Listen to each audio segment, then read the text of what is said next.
There are two miracles in one in this story. In the 14th century, BLANOT was a small village in the center of France and part of the Diocese of Autun.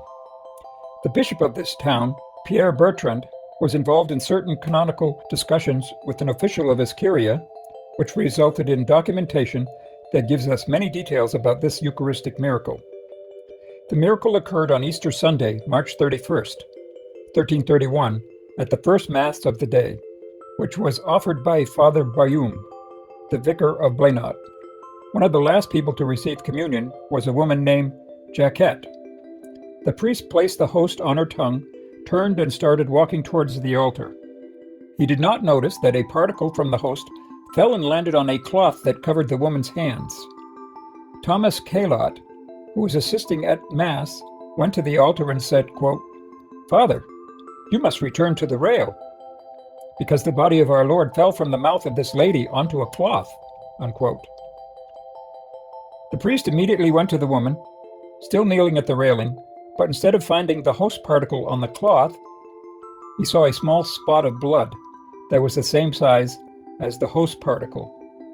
When Mass was over, the priest took the cloth into the sacristy and placed the stained area in a basin filled with clear water. After washing the spot and scrubbing it numerous times, he found that it had become darker and larger, reaching about the size and shape of a host. Moreover, the water in the basin turned bloody. The priest took a knife and, after washing it, cut from the cloth the piece bearing the bloody imprint of the host.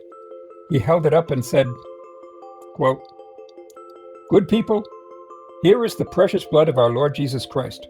I sought in every way to wash it and wring it out, and in no way was I able to remove it from this cloth," unquote.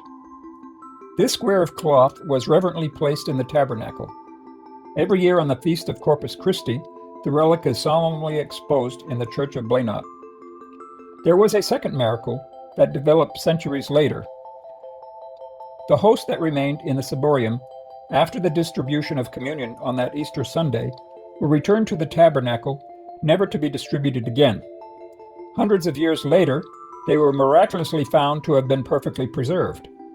In side-by-side comparisons, in other cases, a host far younger than even 100 years has shown significant deterioration.